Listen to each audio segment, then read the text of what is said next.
Assalamualaikum warahmatullahi wabarakatuh. Alhamdulillahirabbil alamin wal 'aqibatu lil muttaqin wala 'udwana illa 'alal zalimin. Asyhadu an la ilaha illallah wahdahu la syarikalah wa asyhadu anna Muhammadan 'abduhu wa rasuluh la nabiyya ba'dah. Allahumma shalli wa sallim ala habibina wa qudwatina wa maulana Muhammad wa ala alihi wa sahbihi ajma'in. Allahumma la sahla illa ma ja'altahu sahla wa anta ta'zul husna idza syi'ta sahla. Allahumma anfa'na bima 'allamtana wa 'allimna ma yanfa'una wa zidna ilma. Amma ba'd. Hadirin hadirat para jamaah rahimakumullah. Marilah kita lanjutkan kajian dari kitab At-Tafsir Al-Munir karangan Profesor Dr. Wahbah Suhaili. Yang kali ini kita loncat terkait dengan momentum Idul Kurban. Ada hal yang perlu untuk lebih kita fahami tentang kisah putra yang dikorbankan oleh Nabi Ibrahim alaihissalam. Siapakah dia? Di surah As-Saffat ayat 102 sampai 113 ya. Insyaallah ini pada bagian pertama. Beberapa hari lalu saya membaca di beranda Facebook sebuah tulisan yang agak provokatif yang mengkritik para ulama yang memastikan bahwasanya anak yang dikorbankan itu adalah Nabi Ismail alaihissalam. Untuk lebih jelasnya saya kutip tulisannya ya supaya lebih jelas. Penulis mengatakan masih banyak khotib yang menyebut nama Ismail di khutbahnya. Padahal kalam Allah menyebut nama anak itu Ishak. Nah, ini terjadi silang pendapat pro kontra ya. Kemudian di tulisan yang lain disebutkan mereka akal-akalan dalam menafsirkan siapa anak yang ada di mimpi Ibrahim. Mengapa tak memilih memperhatikan dengan seksama info Al-Quran? Nah, gimana kira-kira Pak ketika kita membaca tulisan ini ya? Saya juga gemes, tapi ya saya maklumi ya, mungkin ada misi-misi tertentu yang diinginkan oleh penulis ya. Kita tidak mudah terprovokasi ya. Jadi ada yang berpendapat di antara yang menulis, ulama sudah banyak yang menyebutkan kitab-kitab tafsir begini begitu yang menguatkan bahwa anak itu adalah Ismail. Nah, kemudian dijawab oleh penulis ini, justru saya mengkritik para mufasir itu ya. Jadi rupanya penulis ini memaksakan ya, seolah-olah dirinya lebih alim daripada para mufasir yang telah mengarang kitab-kitab tafsir yang menjadi rujukan umat. Nah, bagaimana penjelasan berikutnya? Nah, nanti kita akan jawab ya secara lebih rinci ya. Mari kita baca dulu ayatnya. A'udzubillahi minasyaitonirrajim. Falamma balagha ma'ahu sa'ya qala ya bunayya inni ara fil manami anni adbahuka fanzur madza tara. Qala ya abati if'al ma tu'mar satajiduni insyaallahu minas sabirin. Ketika anak itu sampai pada umur ia sanggup bekerja bersamanya, tidak disebutkan nama anak itu siapa. Maka ia Ibrahim berkata, wahai anakku, sesungguhnya aku bermimpi bahwa aku menyembelihmu. Pikirkanlah apa pendapatmu.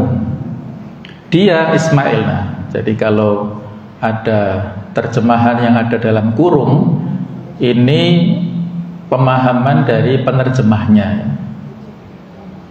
bukan teks aslinya, tapi pemahaman dari penerjemahnya. Jadi dia, Ismail ini menjawab, qala ini, ya abati, wahai ayahku, if'al ma tu'mar, lakukanlah apa yang diperintahkan oleh Allah kepadamu, satajiduni insyaallahu minas sabirin, insyaallah engkau akan mendapatkanku termasuk orang-orang yang sabar.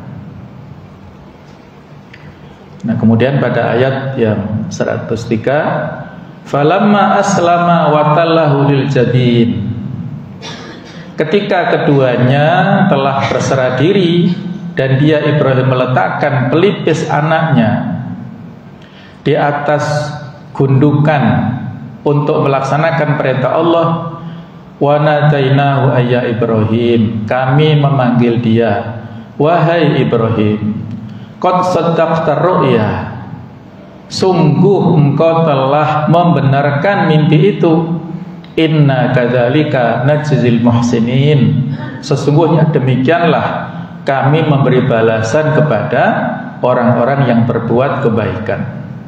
Inna hadza lahuwal bala'ul mubin, sesungguhnya demikian kami memberikan, ya, sesungguhnya ini benar-benar suatu ujian yang nyata. Wa fadainahu bidzibhin adzim, dan kami menebusnya dengan seekor hewan sembelihan yang besar. Kemudian 108, wa tarakna alaihi fil akhirin, kami mengabadikan untuknya pujian bagi orang-orang yang datang kemudian. Salamun ala Ibrahim, salam sejahtera atas Ibrahim, kadzalika najzil muhsinin, demikianlah kami memberi balasan kepada orang-orang yang berbuat kebaikan. Innahu min ibadil mu'minin, sesungguhnya dia termasuk hamba-hamba kami yang mukmin. Wa basyarnahu bi ishaqa nabiyyam minas solihin, dan kami telah memberinya kabar gembira tentang akan dilahirkannya Ishak, seorang nabi yang termasuk orang-orang soleh. Wa barakna alaihi wa ala Ishak, kami melimpahkan keberkahan kepadanya dan Ishak.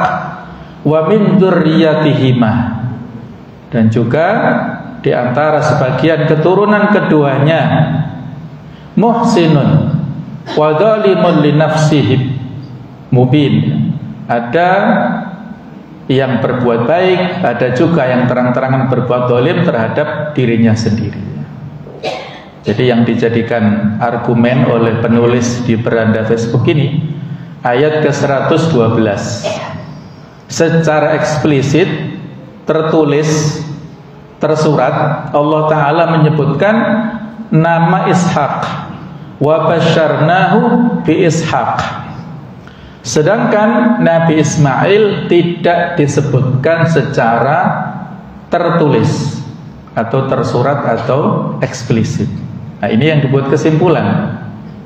Nah, maka kalau kita yang tidak memiliki informasi lebih menjadi bingung, oh seperti itu ternyata ya. Nah, jamaah sekalian ya, sebelum lebih lanjut saya berikan pengantar bahwasanya kitab suci Al-Quran itu adalah kitab wahyu, pedoman hidup kaum muslimin, bukan kitab novel atau cerita bersambung atau cerita pendek, bukan. Itu kitab wahyu, sehingga ketika Al-Quran menceritakan kisah-kisah umat masa lalu, maka tidak disebutkan secara runtut, kecuali kisah Nabi Yusuf alaihissalam yang runtut di surah Yusuf.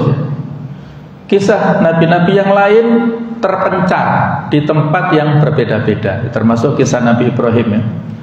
Nabi Ibrahim ini namanya disebutkan dalam Al-Quran sebanyak 69 kali di 25 surat secara terpisah-pisah. Urutan 69 itu kedua setelah yang pertama yang paling banyak, Nabi Musa alaihissalam. Disebutkan namanya dalam Al-Quran sebanyak 136 kali. Karena memang kisah Nabi Musa yang paling panjang, kisah dengan Bani Israel ya. Kemudian untuk Nabi Ishak itu disebutkan sebanyak 17 kali, dan Nabi Ismail itu sebanyak 12 kali secara terpisah-pisah. Nah, para ulama memberikan semacam kesimpulan ya, bahwa yang disebut dengan ghulamun halim, anak yang penyabar dan penyantun, itu adalah Nabi Ismail. Sedangkan yang dimaksud dengan ghulamun alim, anak yang cerdas, alim yakni katsirul ilm, ilmunya luas, itu adalah Nabi Ishak. Ghulamun alim disebutkan di dua tempat, di surat Al-Hijr, inna nubasyiruka bi ghulamin alim, kemudian di surah Az-Zariyat, wa basyaruhu bi ghulamin alim, yaitu ketika ada malaikat yang menyamar sebagai manusia, tamunya Nabi Ibrahim, sekitar 3 orang yang menyamar ya, malaikat yang menyamar sebagai manusia, kemudian disuguhkan makanan tapi tidak disentuh sama sekali sehingga ketakutan tuan rumah. Maka ternyata malaikat ini memberi berita gembira tentang datangnya Ishak, kelahiran Ishak, sehingga Sarah saat itu ketawa, mentertawakan lah, nggak percaya karena usianya sudah tua. Apa mungkin sudah tua punya anak? Jadi tertawa. Jadi kata nama Ishak itu menurut sebagian pendapat dari kata-kata yushak atau tertawa. Nah, kalau Ismail itu dari kata-kata isma, itu dengarkan, il itu Allah, dengarkanlah ya Allah. Kalau Ibrahim itu dari kata-kata ab dan rohim. Ab itu ayah, rohim itu penyayang. Jadi ayah yang penyayang. Nah, itulah nama-nama ajam ya, nama-nama non Arab tetapi bisa dicari atau dimaknai dari sudut pandang bahasa Arab. Jadi sekali lagi ya, ini perbedaan pendapat ya. Para ulama menyebutkan bahasanya pada ayat ke 102 ya, yang sudah kita baca ini, yang lebih dekat atofnya atau sambungannya kepada ayat 100 dan 101. Sayangnya ini di luar paragraf ini ya, jadi bisa kita baca di ayat 100. Nabi Ibrahim berdoa, Rabbi habli minas solihin, ya Allah karuniakanlah kepadaku keturunan di antara orang-orang yang solih. Kemudian Allah mengatakan, fabasyarnahu bihulamin halim, maka kami beritakan gembira kepada Nabi Ibrahim dengan lahirnya anak yang penyantun. Siapa dia? Nah, ulama sepakat itu adalah Nabi Ismail.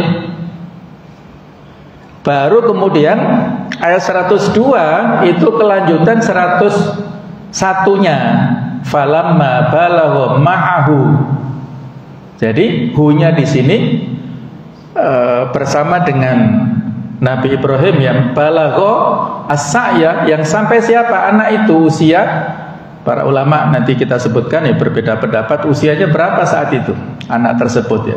Jadi memang sengaja tidak disebutkan nama anak ini karena substansinya bukan seperti itu. Jadi saya sebutkan Al-Quran bukan kitab yang semata-mata hanya cerita tertentu yang fokus kepada cerita, bukan ya. Kalau fokus kepada cerita peristiwa itu kan rumusnya 4W1H itu kan, bukan itu. bukan siapa pelakunya, objeknya siapa, kemudian bagaimana dan sebagainya siapa, bukan, tapi yang penting adalah pelajaran hikmah yang diambil dari peristiwa itu apa. Nah, itulah yang menjadi substansi inti daripada ayat-ayat yang kita baca, pedoman untuk kita hayati bersama. Kemudian kita bahas tentang mufradat atau arti kosakata ya. Falamma balagha ma'ahu sa'ya, ketika anak tersebut mencapai usia produktif bersama ayahnya itu Ibrahim alaihissalam dalam membantu segala pekerjaannya. Ada yang mengatakan ia mencapai usia 7 tahun. Ada pula yang mengatakan 13 tahun ya. Jadi selisih antara Nabi Ishak dan Ismail itu kurang lebih 13 tahunan. Ketika Nabi Ibrahim punya anak Ismail itu usia 86 tahun. Kemudian pada saat punya anak Ishak itu usianya sekitar 99 tahun. Jadi sekitar selisihnya 13 tahunan ini.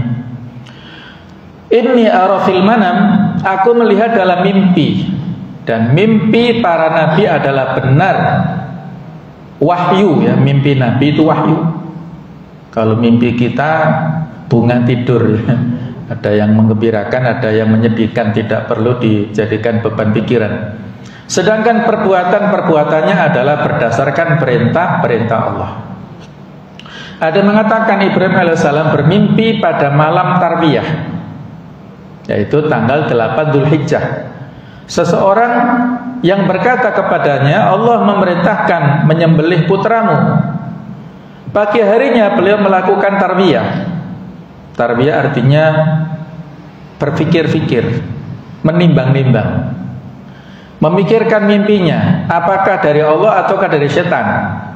Nah, pada malam harinya beliau mengalami mimpi yang sama, maka beliau meyakini bahwa itu adalah dari Allah. Pada malam ketiga beliau mengalami mimpi yang sama, beliau mantap menjalankan mimpinya, menyembelih putranya. Maka 3 hari tersebut dinamakan tanggal 8 Dzulhijjah Tarwiyah, yaitu menimbang-nimbang, berpikir-pikir benar enggak, tepat apa enggak. Kemudian Arafah, dari kata-kata Arafa, ya'rifu artinya mengetahui bahwasanya mimpi itu benar. Kemudian baru eksekusinya pada tanggal 10-nya Kurban Yaumun Nahr, tanggal ke-10 Dzulhijjah. Nah, siapakah sebenarnya putra yang dikorbankan itu? Al-Baydawi mengatakan yang lebih tepat, anak yang dimaksudkan dalam ayat ini adalah Nabi Ismail alaihissalam.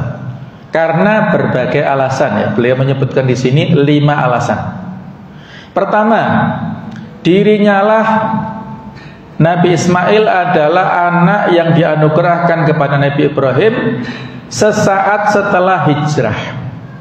Setelah Nabi Ibrahim hijrah dari Palestina ke Mesir ya, karena Palestina mengalami paceklik, kemudian Ibrahim diperintahkan hijrah ke Mesir, di samping itu untuk berdakwah. Kemudian pulang dari Mesir dibawahi hadiah yang banyak, di antaranya seorang wanita yang bernama Hajar. Beliau adalah keturunan Ningrat, wanita putri pejabat atau kerajaan Mesir yang diperjualbelikan sehingga menjadi budak, tetapi aslinya adalah dari keturunan Ningrat sehingga punya sifat dan kepribadian yang baik, yang solihah. Nah, kemudian pada saat pulang, Sarah memerintahkan kepada Ibrahim untuk menikahi Hajar. Nah, kemudian nikahlah Ibrahim dengan Hajar dan diberi keturunan ini Ismail. Alasan kedua, karena kabar gembira kelahiran Ishak alaihissalam diatofkan kepada kabar gembira kelahiran Ismail alaihissalam. Jadi kalau diruntut ya, ayat ke-112, wa basyarnahu bi Ishak, dan kami beritakan gembira kepada Nabi Ibrahim dengan lahirnya Ishak. Itu atofnya, artinya sambungnya, itu ke ayat 101 tadi. Fa basyarnahu bi ghulamin halim. Itu kelanjutannya adalah wa basyarnahu bi Ishak. Nah, ini ya. Jadi Ishak sudah disebutkan 112, kemudian Ismail disebutkan hanya kriteria sifatnya, bi ghulamin halim. Alasan ketiga, berdasarkan sabda Rasulullah SAW dalam hadis yang dicatat oleh Al-Hakim dalam Al-Manaqib, hadis yang populer, beliau bersabda, ana ibnu Zabihain, aku adalah putra dari dua zabih, dua orang yang dikorbankan. Hadis riwayat Hakim. Ya, sekilas tentang bagaimana yang dimaksud dengan hadis ini ya. Jadi Nabi itu anak dari dua orang yang pernah dikorbankan. Az-zabihul awal, yang dikorbankan pertama adalah Nabi Ismail ya, di cerita ini maksudnya ya. Nabi Ismail yang dimaksudkan oleh kisah ini. Sedangkan Az-zabihul tsani, anak kedua yang dikorbankan adalah Abdullah ibnu Abdul Muttalib. Karena Abdul Muttalib pernah bernazar, pernah berjanji mengorbankan salah satu anaknya jika Allah memberinya kemudahan dalam menggali kembali sumber air sumur Zam-Zam, atau ketika jumlah anaknya mencapai 10 orang. Beliau pernah janji kalau anak laki-lakinya 10 maka salah satunya dikorbankan. Ternyata yang muncul namanya Abdullah, akan dikorbankan ke Hubal, berhala yang ada di Ka'bah. Maka bingung dia, karena Abdullah ini putra yang sangat dicintainya, akhlaknya, perilakunya, ketampanannya.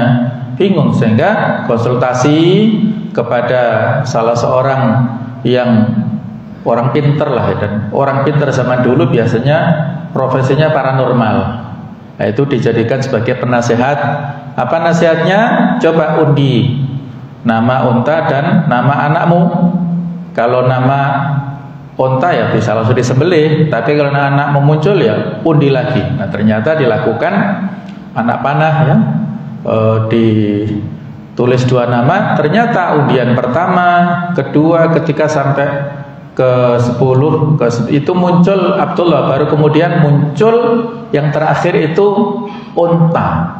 Nah, sehingga 1 kali undian itu dikonversi menjadi 10 unta, kali 10 berarti 100 unta disembelih untuk membebaskan Abdullah dari nazarnya Abdul Muttalib ya, sehingga setelah 100 unta disembelih di kota Mekah, dibiarkan siapapun boleh mengambilnya sedekah dari Abdul Muttalib untuk masyarakat Mekah, maka Abdullah terbebaskan ya dari nazar itu. Sehingga saat itu diat tebusan untuk pembunuhan yang tidak disengaja, maka harus menebus pelakunya kepada keluarga korban sebanyak 100 unta.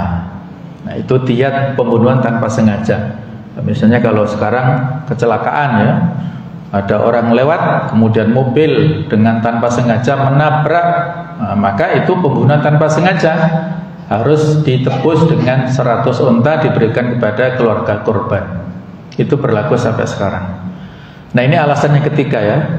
Alasan keempat, karena hal itu berlangsung di Mekah, dan kedua tanduk domba yang dijadikan tebusan Ismail alaihissalam digantungkan di Ka'bah hingga akhirnya terbakar bersama Ka'bah pada masa Abdullah bin Zubair. Itu pada saat kisah Hajjaj bin Yusuf Ats-Tsaqafi yang memburu Abdullah bin Zubair yang bersembunyi di dalam Ka'bah ya, karena perbedaan pendapat ya. Abdullah bin Zubair tidak mau membaiat khalifah saat itu, sehingga diburu dan akhirnya dibunuh dengan tragis ya. Maka ini kembali ke sini, ketika itu Ishak alaihissalam belum lahir. Jadi ketika faktor atau kisah pengorbanan ini, Ishak belum lahir. Maka ini memperkuat argumen bahwasanya anak yang dikorbankan adalah Ismail. Yang kelima, karena kabar gembira kelahiran Ishak alaihissalam dibarengi dengan kabar kelahiran Yakub alaihissalam, putra Ishak alaihissalam. Maka kabar gembira tersebut tidak relevan dengan perintah menyembelih Ishak ketika masih remaja. Nah, inilah dasar-dasar yang memperkuat bahwasanya anak yang dikorbankan adalah Ismail. Adapun dalil yang digunakan oleh pendapat yang mengatakan anak tersebut Ishak, riwayat yang menyebutkan bahwa Rasulullah pernah ditanya, nasab manakah yang paling mulia? Maka beliau menjawab, Yusuf Siddiqullah, yaitu Nabi Yusuf putra, beliau diberikan julukan Siddiqullah, orang yang membenarkan kepada Allah. Ibnu Yakub Israilullah, putra dari Nabi Yakub Israil ini. Ibnu Ishaq, cucu daripada Nabi Ishaq.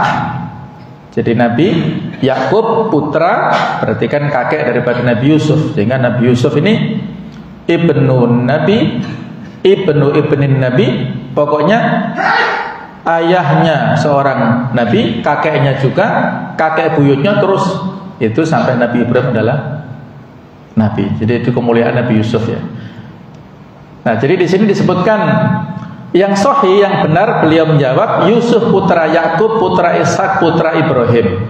Sedangkan tambahan-tambahan yang ada berasal dari perawi, jadi tambahan dari perawi sendiri, bukan asli hadis Rasul, artinya bukan Rasul yang mengatakan. Riwayat menyebutkan Yakub pernah menulis hal seperti itu kepada Yusuf adalah riwayat yang tidak valid ya. Jadi kata-kata Ishak Dzabihullah itu adalah tambahan dari perawi sendiri, tidak valid. Kemudian ada tambahan argumen atau alasan Ibnu Katsir. Beliau mengatakan ada sebagian ulama yang berpendapat bahwa putra Ibrahim alaihissalam yang dikorbankan adalah Ishak alaihissalam. Hal ini diceritakan dari sekelompok ulama salaf. Bahkan sampai ada kutipan yang menyebutkannya berasal dari beberapa sahabat. Hal itu, kata Ibnu Katsir, sama sekali tidak pernah ada baik dalam kitab maupun sunnah. Aku menduga bahwa hal tersebut didapatkan dari para pendeta ahli kitab Yahudi ataupun Nasrani dan diterima begitu saja tanpa hujah, tanpa alasan. Al-Quran menjadi saksi dan petunjuk bahwa Az-Zabih adalah Ismail alaihissalam, sebab di dalamnya disebutkan berita gembira kelahiran seorang anak yang penyantun yang disebutkan di ayat 101 tadi, dan Az-Zabih. Kemudian setelah itu Allah memfirmankan ayat 112 ya.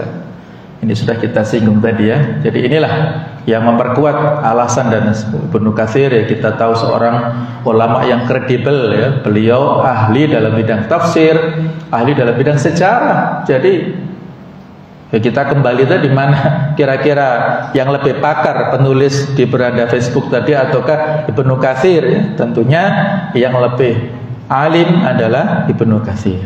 Kita ikuti pendapat beliau dan itu diikuti oleh pendapat ulama yang lainnya. Baik, kita setelah berikutnya ya, nanti ada pembahasan penguatan dari yang sudah kita bahas tadi. Pelajaran bisa kita ambil dari Nabi Ibrahim, beliau seorang ayah yang komunikatif ya, yang mengedepankan diskusi, bukan ayah yang diktator, yang semaunya sendiri, yang mau menang sendiri, bukan. Tetapi ayah yang selalu mengakomodir pendapat dari keluarganya. Fandur madza taro. Taro ini dari akar kata ar-ra'yu, artinya pendapat. Madza taro, apa pendapatmu? Ibrahim bermusyawarah dengan putranya Ismail supaya dia siap dikorbankan, tunduk kepada perintah, dan untuk mengetahui bagaimana sikapnya terhadap ujian dari Allah, ia pun tegar dan menyerahkan segalanya kepada Allah. Ya abati, tak pada kata ini adalah pengganti dari ya idhofah, ya yang disandarkan. If'al ma tu'mar, laksanakanlah perintah tersebut. Penggunaan fi'il mudhari' tu'mar di sini ya, bukan langsung ya, tetapi dengan kata kerja bentuk mudhari' ini karena mimpi yang dialami Ibrahim terjadi berulang sampai 3 kali tadi. Minasabirin, termasuk orang-orang yang sabar dalam menjalani pengorbanan itu atau menjalani ketetapan Allah Subhanahu wa taala. Kemudian pelajaran yang lainnya, Nabi Ibrahim memiliki kepasrahan kepada perintah Allah. Nabi Ibrahim dan putranya, falamma aslama, tatkala keduanya pasrah kepada perintah Allah, tunduk dan mematuhinya, watallahu, Ibrahim membaringkan Ismail dengan tertelungkup agar tidak terlihat perubahan pada wajahnya, sehingga kasihan mengurungkan penyembelihan, atau membaringkannya dengan miring sehingga pelipisnya menempel di tanah. Prosesi tersebut berlangsung di Mina. Nah, ini menguatkan ya.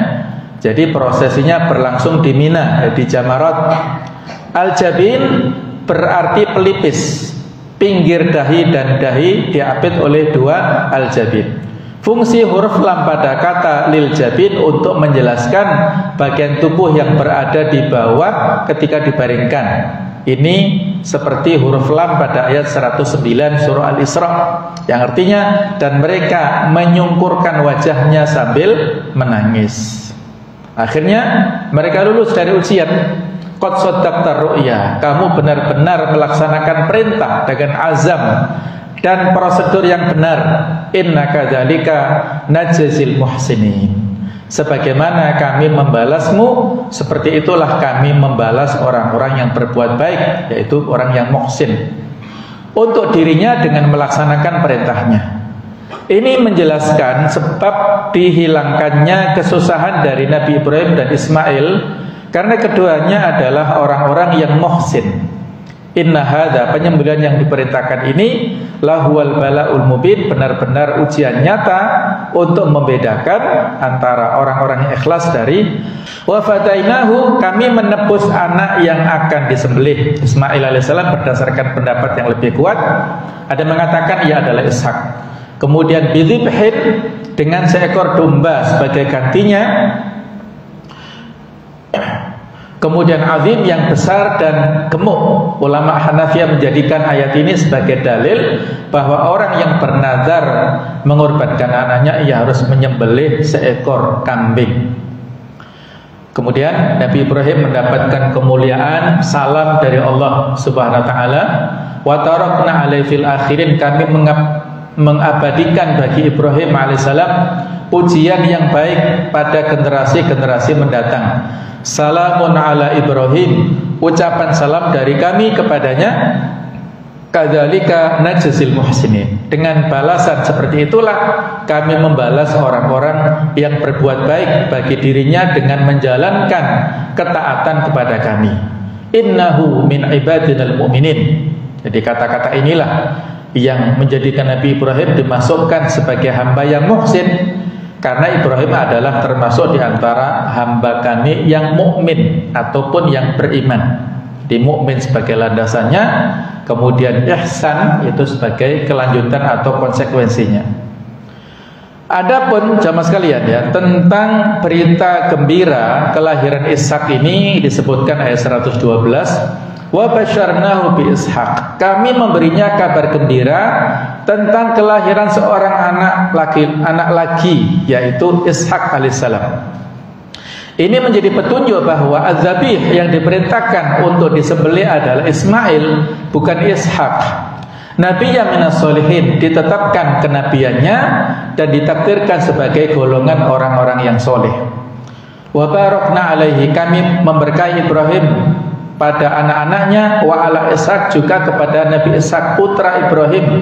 Kami menjadikan nabi-nabi Bani Israel dan yang lainnya berasal dari keturunannya, seperti Ayub dan Syu'aib, yang kalau kita hitung kurang lebih ada sekitar 18 nabi atau 18 rasul yang merupakan anak-anak turun daripada Nabi Ibrahim alaihissalam. Jadi itu keberkahan yang luar biasa, sehingga Nabi Ibrahim diberikan julukan Abul Anbiya, bapak dari para nabi.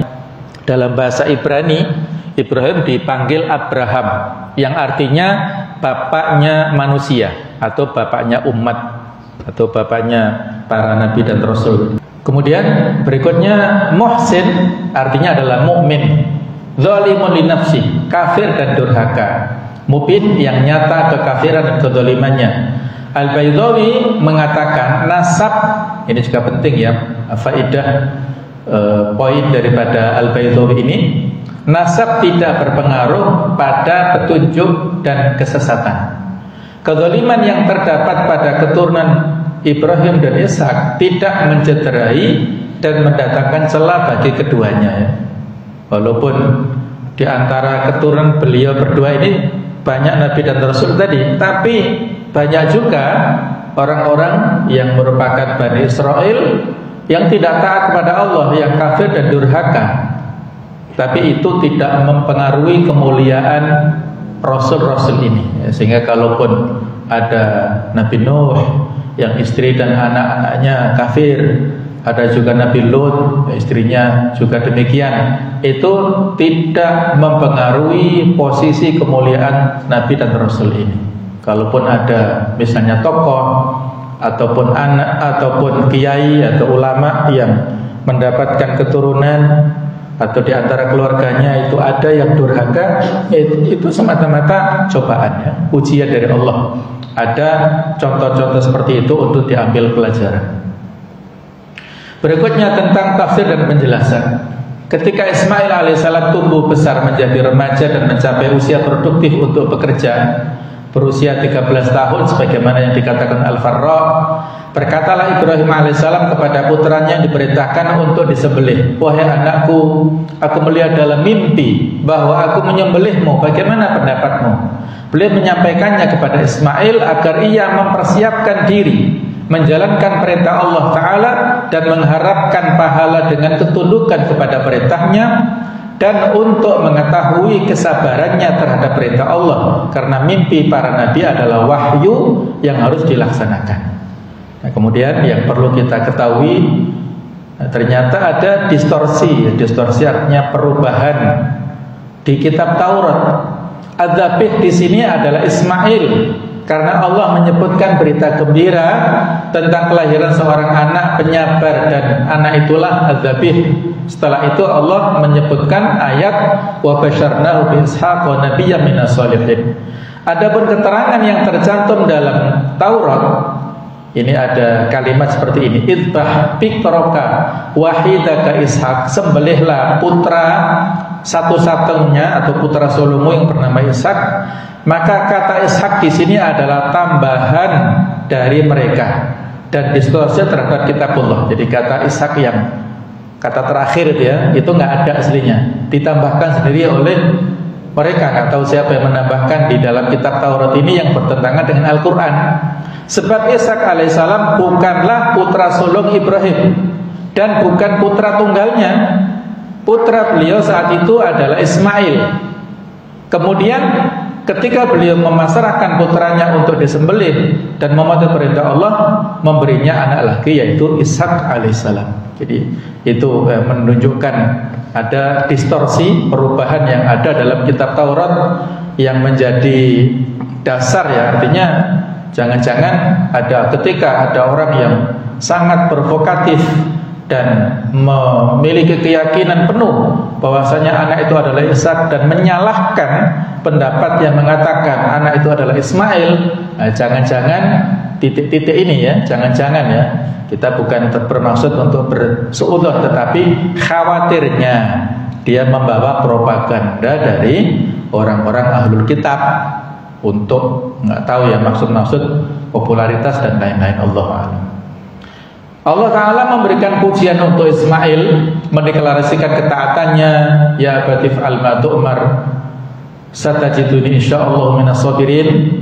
Jalankanlah perintah Allah untuk menyembelihku dan lakukanlah sesuai dengan wahyu yang diturunkan kepadamu. Aku akan sabar menjalani ketetapan ilahi dan mengharapkan pahala di sisinya. Ini adalah sifat yang disematkan kepadanya, yaitu halim, sangat penyabar dan penyantun, dan sesuai dengan firman Allah di surah Maryam 54 dan 55. Bisa kita baca sendiri.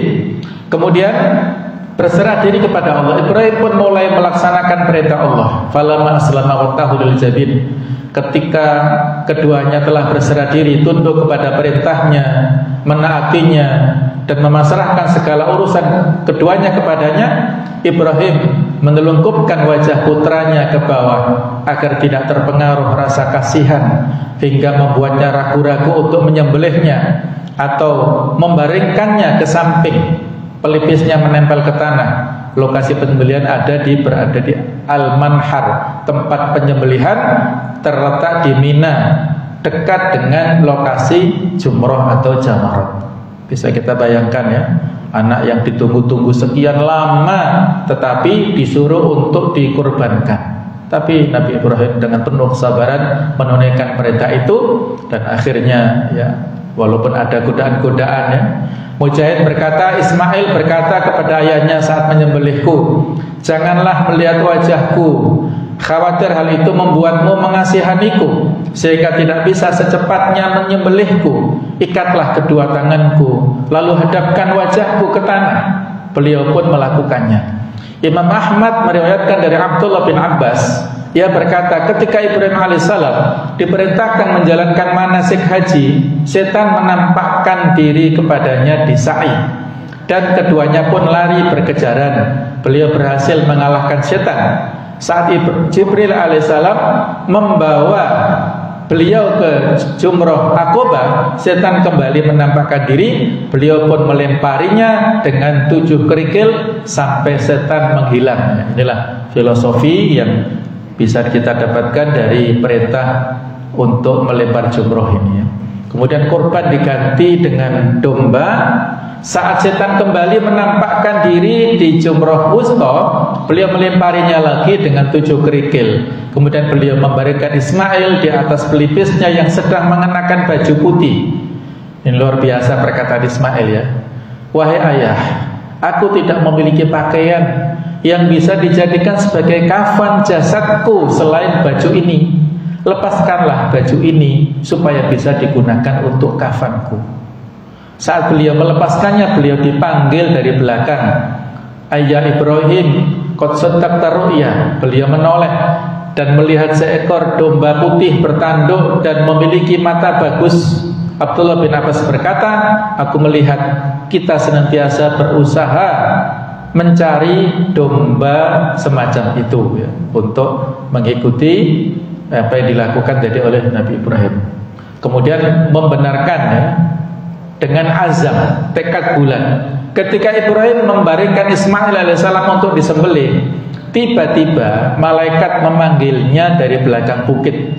Tujuan yang diinginkan dari mimpimu telah terwujud, sesuatu yang dikehendaki telah terlaksana, dan kamu membenarkan dengan azam untuk melaksanakannya. Meskipun kamu belum sampai menyembelih, kamu telah melakukan sesuatu yang memang bisa kamu lakukan. Inilah, jadi kalau kita memiliki keinginan ataupun betul-betul mengikuti petunjuk dan kemauan dari Allah Ta'ala, dibuktikan dengan azam, tekad yang bulat. Artinya berbuat ya, action daripada keinginan. Kita punya keinginan untuk bisa melakukan kebaikan, harus konkret, azam, tekad bulatnya seperti apa untuk menunaikan amal-amal kebaikan. Kalau itu ibadah finansial ya, apakah menabung ataukah mengumpulkan usaha begini begitu ya. Jadi inilah pelajaran yang bisa kita ambil dari kisah ini. InsyaAllah mudah-mudahan masih ada umur panjang sehingga berlanjut kepada pembahasan yang berikutnya. InsyaAllah akan kita bahas tentang nikmat-nikmat Allah Ta'ala berikan kepada Nabi Ibrahim alaihissalam, kemudian juga tentang fikih kehidupan dan hukum-hukum, dan bisa kita pelajari kembali ya. Demikianlah yang bisa kita sampaikan pada kesempatan ini, semoga bermanfaat. Subhanakallahumma bihamdik, asyhadu an la ilaha illa anta, astaghfiruka wa atubu ilaik. Wassalamualaikum warahmatullahi wabarakatuh.